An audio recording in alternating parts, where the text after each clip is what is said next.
While the First World War witnessed the development of modern, technological warfare, it also made unprecedented demands on what we might see as archaic methods of campaigning. Despite the tanks, planes and machine guns, fighting still depended on the physical and emotional suffering and sacrifice of men, who also had to contend with mud, sand, water, disease and often brutal weather. Moreover, like fighting men since time immemorial, the armies of the Allies and the Central Powers depended on the efforts and skills of animals for transport, logistics, communications and, at times, solace. The extent of the logistical apparatus that made the war feasible is almost impossible to imagine. Today, hundreds of tons of armaments remain to be discovered under the former battlefields of Belgium and France. The numbers and weights involved are vast. During the Battle of Verdun, for example, some 32 million shells were fired, while the British barrage preceding the battle of the Somme fired some 1.5 million shells. In total, nearly 250 million shells were used by the British Army and Navy during the war. Railways, trucks and ships transported these munitions for much of their journey, but they also relied on hundreds of thousands of horses, donkeys, oxen and even camels or dogs for their transport. Field guns were pulled into position by teams of 6 to 12 horses, and the dead and wounded carted away in horse-drawn ambulances. The millions of men at the front and behind the lines also had to be fed and supplied with equipment, much of which was again hauled by four-legged beasts of burden. Because of the deep mud and craters at the front, much of this could only be carried by mules or horses. Even the British Army, which could boast that it was the most mechanized of the belligerent forces, relied largely on horsepower for its transport, much of it organized by the Army Service Corps. By November 1918, the British Army had almost 500,000 horses, which helped to distribute 34,000 tons of meat and 45,000 tons of bread each month. The animals themselves needed feeding and watering, and British horses had to carry some 16,000 tons of forage each month. In total, perhaps 6 million horses were engaged by all sides. Looking after these animals were specially trained soldiers, who knew how to care for such beasts from their jobs before the war, and who were also trained in modern methods of animal husbandry, although the level of training varied from army to army. Without the millions of horses, mules and donkeys serving on the various fronts, the war of attrition would have been impossible. Losses through exhaustion, disease, such as infection from the tsetse fly in East Africa, starvation and enemy action were high.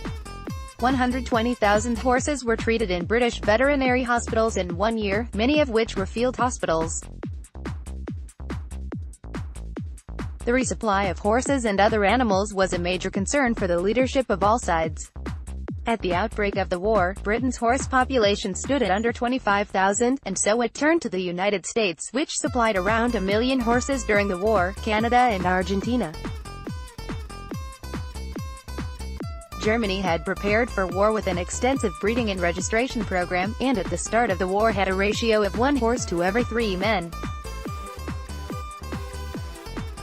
However, while the Allies could import horses from America, the Central Powers could only replace their losses by conquest, and requisitioned many thousands from Belgium, from invaded French territory and from the Ukraine. The difficulty of replacing horses arguably contributed to the eventual defeat of the Central Powers. Despite the machine gun, barbed wire and trenches, or thick bushes in the Levant, cavalry proved to be remarkably effective during the conflict where mobile fighting could take place. Cavalry saw considerable action at Mons, and Russian cavalry penetrated deep into Germany during the early phases of the war. Cavalry were still occasionally used in their traditional role as shock troops even later in the war. Cavalry were effective in Palestine, although were obstructed by thick bushes as much as by barbed wire. Cavalrymen from Britain and her colonies were trained to fight both on foot and mounted, which perhaps accounts for horses' more frequent use by these armies than by other European forces during the conflict. But most military tacticians had already recognized that the importance of mounted soldiers had waned in the age of mechanized war, a shift that had already become apparent in the American Civil War.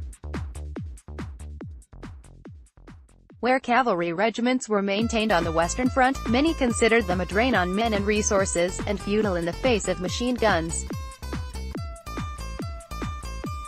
This was despite the esteem in which such regiments were still held in the traditional military mind, and the public popularity of the image of the dashing cavalryman.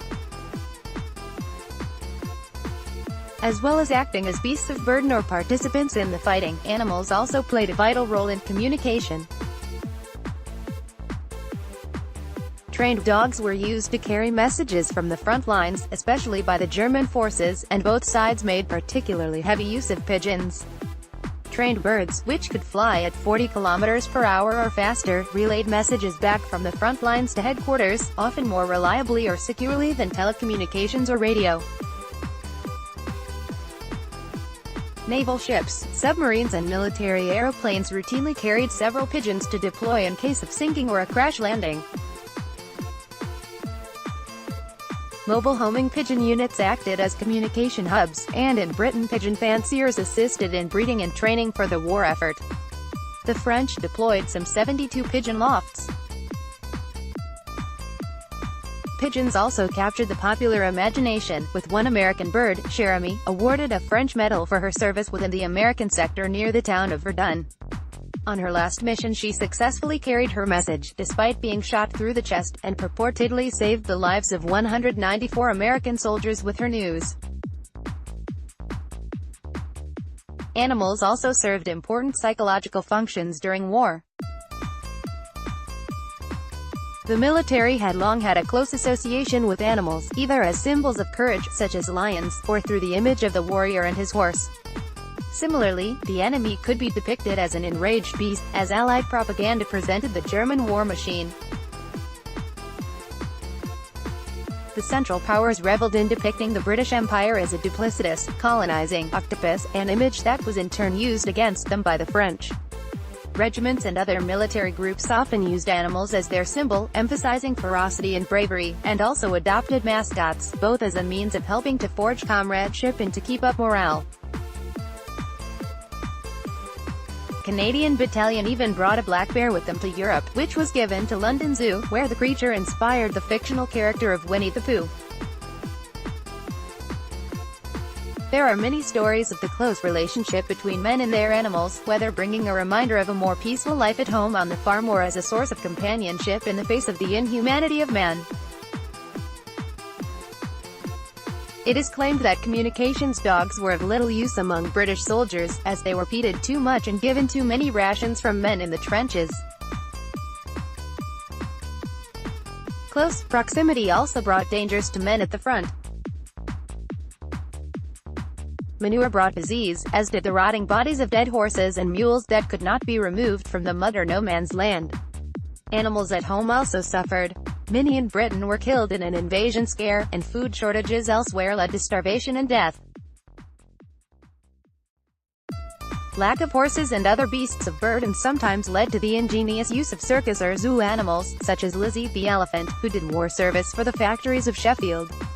In total, the World War I, in which 10 million soldiers died, also resulted in the deaths of 8 million military horses. Photo credit, Library of Congress, Bundesarchiv, Bibliothèque Nationale de France, text, Matthew Shaw.